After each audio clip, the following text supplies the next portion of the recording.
নমস্কার বন্ধুরা, আজকে আমি বাস্তুশাস্ত্রে বাড়িতে লাফিং বুদ্ধ বা গণেশ মূর্তি কোথায় রাখলে শুভ ফল পাওয়া যায়, বাস্তুশাস্ত্র কি বলছে সেই নিয়ে একটি ভিডিও আপনাদের সঙ্গে আমি শেয়ার করতে চলেছি। যদি ভিডিওটি আপনাদের ভালো লাগে তবে লাইক, শেয়ার, সাবস্ক্রাইব ও ফলো করতে কিন্তু অবশ্যই ভুলবেন না। আজকের ভিডিওটি শুরু করেছি একটি গুরুত্বপূর্ণ বিষয়, অর্থাৎ লাফিং বুদ্ধ আপনার বাড়িতে, ভগবান গণেশের মূর্তি বাড়িতে কোথায় রাখবেন সেই জায়গা নির্বাচন করে আমি ঠিক করে দিচ্ছি। অর্থাৎ অনেকেই বিশ্বাস করেন সঠিক স্থানে মূর্তি রাখলে ঘরে ইতিবাচক পরিবেশ, সুখ শান্তি এবং সমৃদ্ধির অনুভূতি বাড়তে পারে। আবার ভুল জায়গায় রাখলে শুভ ফলের পরিবর্তে অস্বস্তি তৈরি হতে পারে। তা এখন এমন ধারণা কিন্তু প্রচলিত আছে, তাই শুরুতেই একটি গুরুত্বপূর্ণ বিষয় আপনাদের জানিয়ে রাখি।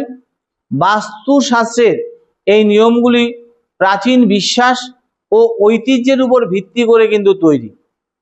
এগুলির বৈজ্ঞানিক প্রমাণ বা ব্যাখ্যা সর্বক্ষেত্রে কিন্তু প্রতিষ্ঠিত নয়, তাই এগুলো আধ্যাত্মিক এবং সাংস্কৃতিক বিশ্বাস হিসাব থেকেই দেখা হয়, এইভাবে যুক্ত বলে মনে করা হয়।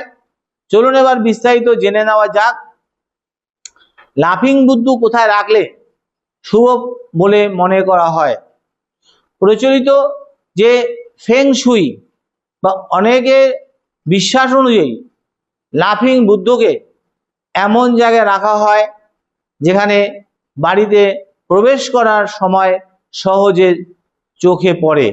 অনেকের ধারণা দরজার ভেতরের দিকে, অর্থাৎ মেঝে থেকে কিছুটা উঁচুতে রাখা ভালো। লাফিং বুদ্ধকে মেঝেতে সরাসরি রাখা, বাথরুমের কাছে রাখা, রান্নাঘরে রাখা অনেকে এড়িয়ে চলেন, কারণ এসব স্থান উপযুক্ত নয় বলে ধরে নেওয়া হয়।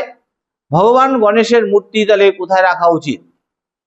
বাস্তুশাস্ত্র অনুযায়ী অনেক পরিবার উত্তর পূর্ব দিক বা পুজোর ঘরে গণেশের মূর্তি স্থাপন করেন। জায়গাটি পরিষ্কার, শান্ত ও সম্মানজনক হওয়া উচিত। বিশেষ করে গণেশের মূর্তির জন্য সবচেয়ে শুভ দিক হিসাবে অনেকে উত্তর পূর্ব বা ঈশান কোণ দিককে উল্লেখ করেছেন। এই দিকটি ভালো, পবিত্রতা ও ইতিবাচক শক্তির প্রতীক হিসাবে ধরা হয়। এছাড়াও কিছু মানুষ বাড়ির মূল প্রবেশদ্বারের ভিতরের দিকে কিছু উঁচুতে পরিষ্কার জায়গায় গণেশের মূর্তি রাখলে ভালো হয় এবং রাখেন, যাতে ঘরের প্রবেশের সময় গণেশের শুভ দৃষ্টি পড়ে আপনার। ভাঙা বা ক্ষতিগ্রস্ত বা বাড়ির ক্ষতিগ্রস্ত যদি কিছু মূর্তি থাকে দীর্ঘদিন ধরে রেখে না দেওয়াই ভালো এবং প্রচলিত নিয়ম অনুযায়ী এটা বলা হয়েছে।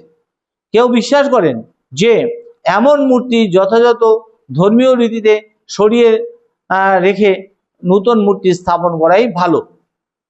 তাই কোথায় রাখা উচিত নয়?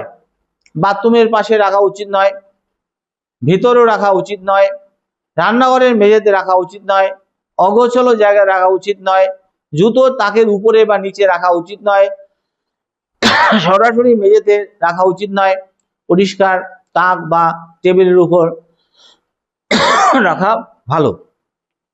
ধুলো জমে এমন জায়গায় না রাখাই ভালো। প্রচলিত বিশ্বাস অনুযায়ী কি কি নেতিবাচক প্রভাব পড়তে পারে? বাস্তুশাস্ত্র অনুযায়ী অনেকের বিশ্বাস যে দেবমূর্তি বা প্রতীককে অসম্মানজনক স্থান রাখলে ঘরের আধ্যাত্মিক পরিবেশ নষ্ট হতে পারে। কেউ কেউ মনে করেন যে পরিবারে অশান্তি বাড়তে পারে, মানসিক অস্থিরতা দেখা দিতে পারে, ইতিবাচক পরিবেশ নষ্ট হতে পারে। নিয়মিত পূজা বা যত্ন নিলে নিজের মধ্যে যে অবহেলার অনুভূতি সেটা দূর হতে পারে। তবে অনেকে এটা মনে রাখবেন যে এসবই কিন্তু বিশ্বাস ভিত্তিক ধারণা, এগুলো বৈজ্ঞানিকভাবে নিশ্চিত কোনো প্রমাণ নেই। বাস্তু অনুযায়ী প্রচলিত রেমেডি কি? যদি আপনার মনে হয় মূর্তিটি উপযুক্ত স্থানে নেই, তাহলে আতঙ্কিত হওয়ার কোনো কারণ নেই। এমন হতে পারে বাড়িতে অল্প জায়গা, সঠিক জায়গায় রাখতে পারছেন না, হয়তো মনে হচ্ছে যে উপযুক্ত জায়গায় আমি রাখেননি। তা শান্তভাবে কয়েকটি বিষয় অনুসরণ করতে পারেন। সেগুলো হচ্ছে, 1 নম্বর পয়েন্ট হচ্ছে মূর্তিটি পরিষ্কার করে রাখবেন এবং সম্মানজনক স্থানে রাখার চেষ্টা করবেন। দ্বিতীয় নিয়মটি হচ্ছে নিয়মিত ধুলো পরিষ্কার করবেন। পরিষ্কার পরিবেশ ঘরের সৌন্দর্য কিন্তু এটা বৃদ্ধি করে। তৃতীয় পয়েন্ট হচ্ছে পুজোর স্থান বা মূর্তির আশেপাশে অপ্রয়োজনীয় জিনিস কিন্তু দূরে সরিয়ে রাখবেন। 4 নম্বর পয়েন্ট হচ্ছে ভাঙা ও ক্ষতিগ্রস্ত মূর্তি থাকলে সেগুলো নিজের ধর্মীয় স্থান থেকে অনুযায়ী যথাযথ স্থানে সরিয়ে রাখার ব্যবস্থা করুন। পঞ্চমত, প্রতিদিন কয়েক মিনিট প্রার্থনা, ধ্যান ও নীরবভাবে ইতিবাচক চিন্তা করে অভ্যাস গড়ে তুলুন এবং এতে মানসিক শান্তি বজায় থাকবে। শেষ কথা হচ্ছে বন্ধুরা, লাফিং বুদ্ধ বা ভগবান গণেশের মূর্তি শুধুমাত্র সাজসজ্জার বস্তু নয়, অনেক আছে এগুলো বিশ্বাস, ভক্তি, ইতিবাচক প্রতীক। তাই এগুলো পরিষ্কার, সম্মানজনক, উপযুক্ত স্থানে রাখাই কিন্তু সবচেয়ে গুরুত্বপূর্ণ। একই সঙ্গে মনে রাখবেন, শুধু মূর্তি রাখলেই জীবনে অর্থ, সুখ, সমৃদ্ধি, সাফল্য নিশ্চিত হয়ে যাবে এমন দাবি করাও কিন্তু যায় না। বাস্তব জীবনে সততা, পরিশ্রম, পারিবারিক ভালোবাসা এবং একে অপরের প্রতি সম্মান সুখী জীবনের সবচেয়ে বড় ভিত্তি। এবং সঠিক কর্ম করলে সঠিক ফল পাবেন, এটা হচ্ছে মেইন কথা।